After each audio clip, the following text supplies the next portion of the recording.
brings us to our first topic. So let's take this one. D'Angelo with the 199 is bringing Garcia a concern for the quarterback room. Well, D'Angelo, I'm glad you asked, because our first topic today is breaking down East Carolina transfer Jake Garcia joining the Michigan Wolverines.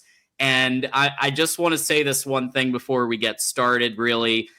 This, in my view, is a depth move. Remember Alan Bowman? This is an Alan Bowman type QB4 type situation. I'm cool with him at that level, like above Chase Herbstreit. Like he's probably above Chase Herbstreit. And you need that because we know Bryce is the QB1 at this point. But then what? But then after that, Mikey Keane's been injured. Jaden Davis has underperformed in what the bit he's been in. Davis Warren is out for God knows how long. There is uncertainty in the depth of the quarterback room. I don't mind this move at all. I like the fact that we're going for a quarterback for a depth piece. Let's be very real, though. 8 touchdowns, 12 interceptions is not going to get you QB1 or QB2. So I view this as an Alan Bowman. Learn from Chip Lindsey. He is a quarterback coach. That's probably one of the reasons he's come, because he wants to learn from Chip Lindsey and his quarterback coaching experience. But that was my initial take on it. I think this is a fine depth move. But what was your kind of initial thoughts when you heard about the Garcia pickup? You know, this addition caused so much fucking turbulence, and the rivals, our own fans freaking out over this. Like, I could not believe. I literally spent most of the day trying to crowd control and let people take a breath, relax. Like I had Garrison, I know people like Garrison, but I mean, there was a lot of rivals, not just Garrison, who were like, oh, this shows Underwood's not meeting expectations, or the quarterback room's in trouble, or Michigan's going to have a much worse situation than expected, and all this. Chill the F out, dude. Okay, this is to what John said. This is a depth addition to a quarterback room that does not have a lot of depth. Okay, we're talking about Bryce Underwood. We know he's number one. It's the worst kept secret in the world. Bryce Underwood's QB1. You got Mikey Keane, who's coming off of injury. He wasn't able to do any throwing during spring ball. Then you have Jaden Davis, who was the only quarterback, along with Bryce Underwood, who was able to practice all spring ball. We had only two quarterbacks all spring ball, active quarterbacks, because Davis Warren is a torn ACL. He won't be back till October. And then you have Herbstreit, who was not on campus during spring ball. You need bodies in the room, guys. So how the depth chart looks is Bryce Underwood 1, Mikey Keane 2, Jake Garcia 3, Davis Warren, Jaden Davis 4. Okay. Jaden Davis, let's just call it like it is, likely going to enter the transfer portal in December. Wish the kid all the best here, right? And then there's going to be Chase Herbstreit. That's where we are. We have a QB room of 6 guys now, but the reality is only 2 have been healthy. 2 have been healthy, so you need depth. So, this goes to show you, I like to use these moments as opportunities to observe the human condition. And what I mean by that is the rivals who know nothing. They don't know shit about Michigan other than what they're being fed, which is typically shit. Typically, some of them are knowledgeable. Shout out to the ones we like, but they just jump on this with no knowledge, saying, "Oh, Michigan's quarterback room is in trouble. Bryce Underwood's obviously not meeting expectations." But the reality is, they know not what they speak, and then they look like fools at the end of the day. But that's the era we live in with social media, where people talk about a subject with confidence, where they have no knowledge, and it's just. But it was just amazing to observe the panic or the freak out over this quarterback being added to the quarterback room. It's like, remember when, let's see, there was another time where everyone was freaking out. Oh, actually, I'm sorry. That was the Detroit Lions. That's a different situation.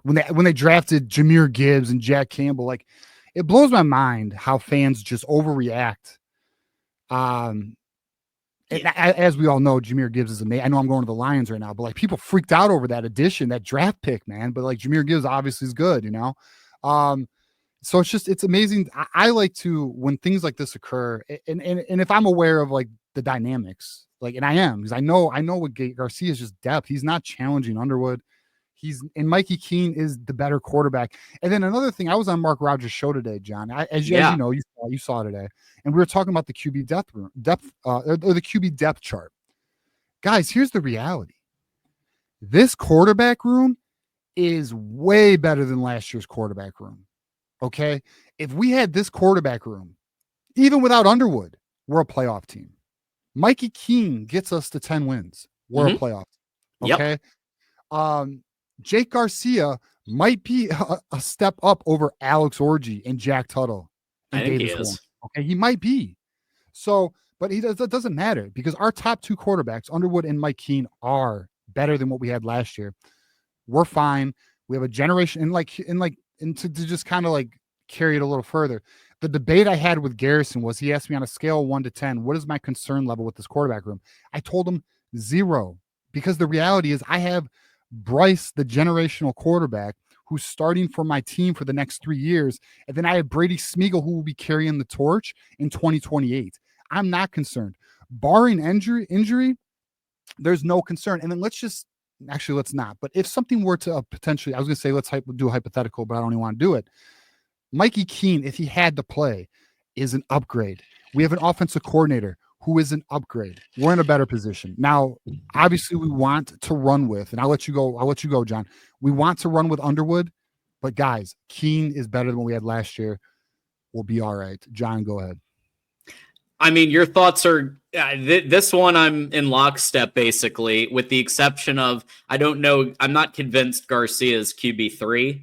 I think he might be a little lower. Like Alan Bowman was QB4. I could see him maybe. He's going to have to earn QB2 or 3 for sure. Especially QB, because I think Mikey Keane is going to probably take QB2 pretty easily, and then we'll see from there. Davis Warren's out till end of the year. Then yeah, Garcia might go higher. We'll see what happens, but you're right. I think that forget Bryce, like Mikey Keane gets you to 10 wins. You're absolutely right. Like it just Zach Smith on Menace said, like, if Bryce Underwood is the number 8 quarterback in the Big Ten, Michigan is a playoff team because of the offense that Michigan runs, the running game. Even Zach, they say it's not a Buckeye podcast. There are a lot of Buckeyes that hang out there. I'll just leave it at that. But he said Bryce Underwood, number 8, becomes number 8 in the Big Ten. Michigan's a playoff team. And I think that's absolutely true. Right. And even Mikey Keane could probably get Michigan to 10 wins with this schedule. So Jake Garcia is the type of player that I would expect to see in the end of the fourth quarter against the New Mexico Lobos. I don't think we'll see him. Maybe. Yeah, I don't even think we'll see him. I think it'll be Mikey Keane getting reps.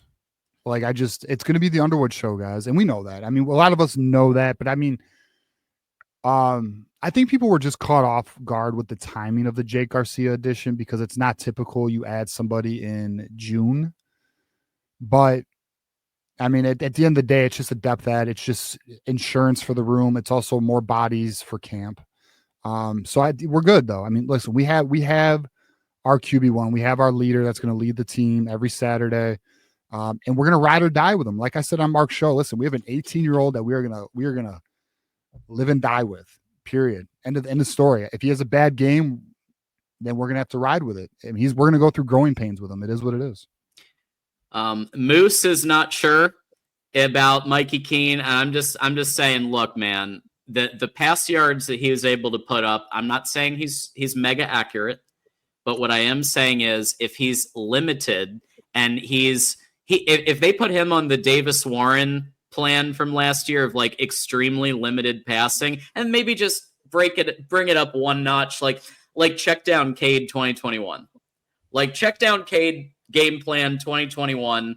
Mikey Keane goes in there. I think he could be very similar in QB play to what Cade McNamara did for most of the games. And that's probably enough with Jordan Marshall, Justice Haynes, the line, the Wink Martindale's defense.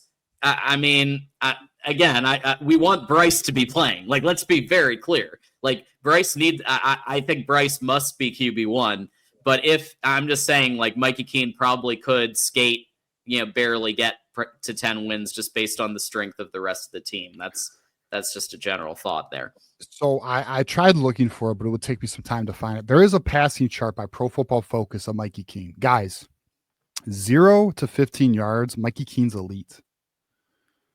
Accuracy-wise. The issue with Mikey Keane is turnovers, decision-making. Okay, but in terms of accuracy, he's elite. He's got like a high 80s accuracy. It's like 0 to 10 yards. Chip Lindsey's offense thrives in the 0 to 20 yard range. Mm-hmm. Mikey Keane would get us to 10 wins. I feel very confident in that positions. If I could find it, I'll bring it up. I'll look for it right now. Yeah. So, I'm hoping that stays just a hypothetical. And we don't actually have to put it to the test, but that would be my hypothesis of like what might be happening there. We've got some additional super chats, but I know you were looking up something. If you had a final. Yeah, I don't know if I just don't know if I will. See, the problem with PFF, and people will probably, the way they have college players, it is so difficult to navigate. It's not like the NFL players. It's more challenging to find these like advanced metrics that I don't know. It's just a pain in the ass. So I'll try and find it, but we'll see. We'll see how it goes. The Bull with the $4.99. Let's fucking go. Michigan taking over all of YouTube. Let's get to 20K. Bull is throwing it down right now. Challenging everybody. Let's get this channel to 20,000 subscribers. And with what's been happening the last year and a half, I could see it. I mean, it would take a lot, but listen, you guys have gotten us this far to 11,000 subscribers. I think anything's possible at this point. Literally anything. With what you guys have done. So thank you to Bull. And I also want to thank Eric Bedinger. Eric Bedinger is now the latest Connor Stallions espionage team member. That's our highest level of membership, and I've already added you to the ticker. Thank you, Eric. That is fucking awesome. I appreciate you so much. Go Blue. And welcome to the Connor Stallions tier. Yeah, I found it, John. And Eric, thank you very much for joining that tier. We appreciate it. It means a lot, man. So welcome to the community, brother, and enjoy your time in Ann Arbor. So check this out. So here it is. So this is Mikey Keane's metrics, right? So one of the things I want to show you guys is look at the completion percentage behind the line of scrimmage in between the 0 and 10. He's in the 80% range. Okay. Chip Lindsey thrives in the 0 to 10 range, right? That's all you need, man. So then when he gets to medium, he's at 66%. 66%, guys, as long as you're above 65%, that's good. Then obviously the deep shots are where he hurts himself. But we don't need Mikey Keane to do the deep shots. We need him to keep defenses honest, guys. The other concern that he has, obviously, is his turnovers. But you could see like the breakdown here. They had the NFL rating. I mean, you could see right here, 105.2 NFL rating, 86, 101. I mean, like he's a good quarter. Like he is capable, guys. He's far better than we've had last year. He would outshine anything we had. But I mean, look at the PFF grade. Period. He is an above average passer, guys. His issue is turnover, and obviously the deep ball is not the best. That's just where we are. So anyone who wants to take shots at Mikey Keane, I'm telling you, you shouldn't. He was an upgrade over what we had last year.